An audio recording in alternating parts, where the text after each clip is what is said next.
Hello CIS 1400 and welcome to our first video lecture where I want to just walk you through Blackboard and the requirements of the course. So when you log into Blackboard, the very first thing you're going to be greeted with is what you see here, the announcements. You're going to spend the majority of your time in course modules, and you can also check out your syllabus right over here. I would strongly suggest that you check out the syllabus first and foremost and then head over to the course modules. Now I'm kind of in a reboot for this course and doing things kind of over to make it a little bit better of an experience for you. So you will see the weeks pop up as they go. Week 0 is kind of the preview week and the things you need to take care of before getting into the class. So let's go into here and talk about what those requirements are. Again, the very first thing you're going to want to do is preview the syllabus so you know what your expectations are. But once you get past that, you are going to need to make sure that you purchase or rent the textbook for the course that is starting out with Program, Logic, and Design, the 5th edition. I have linked it in Amazon here and the COD bookstore. Doesn't matter where you find the book, but you do need to find a copy of it for yourself. You will be required to perform readings and you will be quizzed over such readings each week, so make sure you get a copy of the book. As far as software goes, we will be doing some coding in this class. We'll be coding specifically in Python. The textbook does go over some snippets of code of Java and C++, but I find Python to be the easiest language to learn for your very first experience, if this is your very first experience. And so we will be doing all of our coding in Python. All you need to do is travel over to python.org, and I will demo that for you, and find a way to download and set up the most current release of Python, which is 3.8. I am personally in need of an upgrade, so I'm going to go through that with you very shortly. The third thing you need to do is make sure that you have or install some sort of plain text editor. I won't go through the setup of these as they're very, very simple to do, but popular editors include Notepad++ if you're working on a Windows machine, BB Edit, which should be known as Text Wrangler for Mac, and you can find that in the App Store for free. And the other one that I like to use that is platform independent here is Atom. That's a bit more robust of an editor, but it is still just a plain text editor. So go ahead and download that and install that for yourself.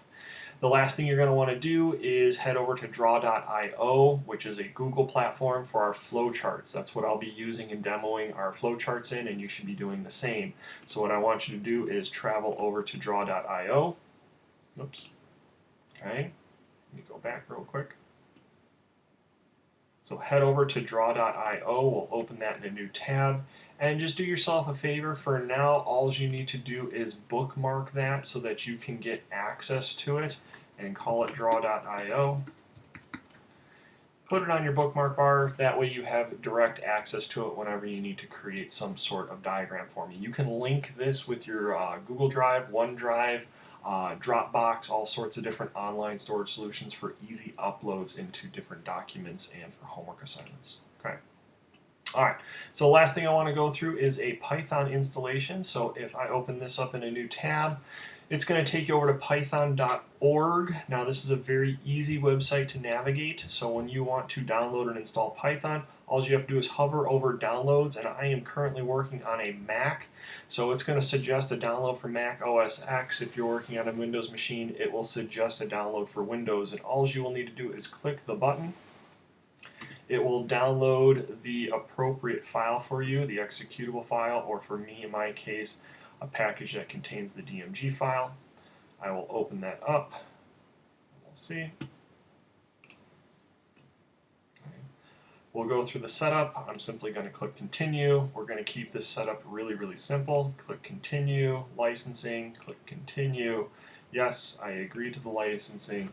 Okay, we are going to continue where it's going to be installed. The install type, I am not going to change where it's being installed. I need to type in my password.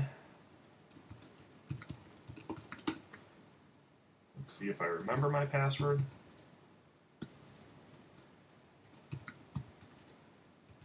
There we go. And it'll go through the installation process. Alright, once that installation process is done, you're going to see on my computer it brought up a folder that already had Python in it. I'll show you where you can access that. You're going to be looking for Python on your machine, so if you're in a Windows machine, just go to the Start button and look in through your directories for Python. Okay, and we are going to be working specifically in a program called idle, IDLE. So if you go ahead and launch idle, whether it's from your Mac or from your Windows, you'll find Python in your applications folder. Okay, so I have several distributions of Python, 3.8 now, and you can tell that the installation went perfectly fine if idle opens up and it brings you into interactive mode, and you can type something like this and it prints to the console. You know your installation was done correctly. If for whatever reason it was not done correctly, go ahead and try it again, and if you're still having further issues, contact me and we will find a way to get through that together. But that is all you need. I will show you the rest in future videos when we actually get into some coding, so make sure you have Python working for yourself. Hopefully that clears anything up for you in terms of required material. The toughest thing is getting Python set up, but other than that, it should be pretty quick and easy. So go ahead and do that for yourself, and we will check you out in week 1. See ya.